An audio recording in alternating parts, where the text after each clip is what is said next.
ఉన్నామండి.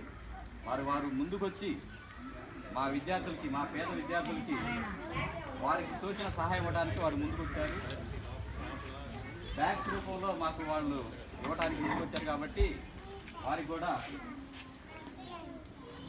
ఎంతో రుణపడి ఉన్నామని తెలియజేసుకుంటూ ఈ కార్యక్రమాన్ని మొదలు పెడతామండి. ముందుగా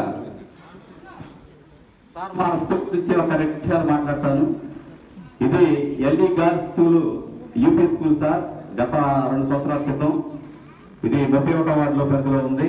అదేవిధంగా 30వ వార్డు కూడా 2 ఇక్కడే ఏ కార్యక్రమాలైనా 2 వార్డులు ఇక్కడే పార్టిసిపేట్ చేస్తూ ఉంటారు. గత 2 సంవత్సరాల క్రితం ఈ స్కూలు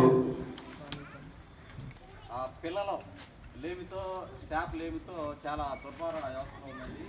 దాదాపు ఒక మాటలో చెప్పాలంటే కోమా స్థితిలో ఉంది.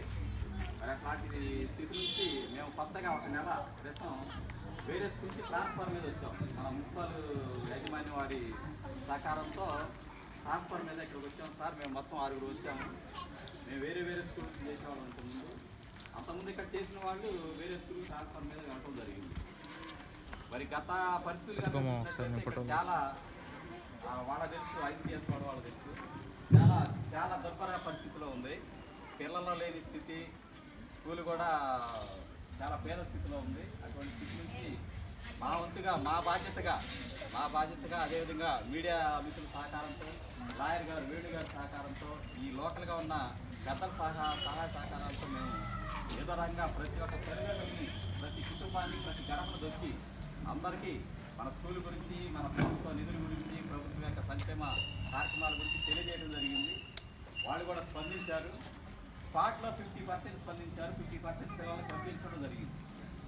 మిగతా 50% ఈ పిల్లల నుంచి వాళ్ళు పంపించడం జరిగింది. వచ్చే పిల్లల నుంచి వాళ్ళు మనకి పంపించడం జరిగింది.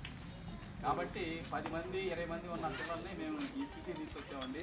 ఇప్పటి వరకు కూడా దాదాపుగా 120 మందిని మేము ఎన్రోల్ చేసుకోవడం జరిగింది. ఆ విధంగా మేము స్కూల్ని ఈ విధంగా మేము బాధ్యతతో, చిత్తశుద్ధితో ముందుకు కూడా నడిపించడానికి ఎంతో కృతనిశ్చయంతో ఉన్నామని మరి మా యొక్క స్ఫూర్తిని చూసి మా యొక్క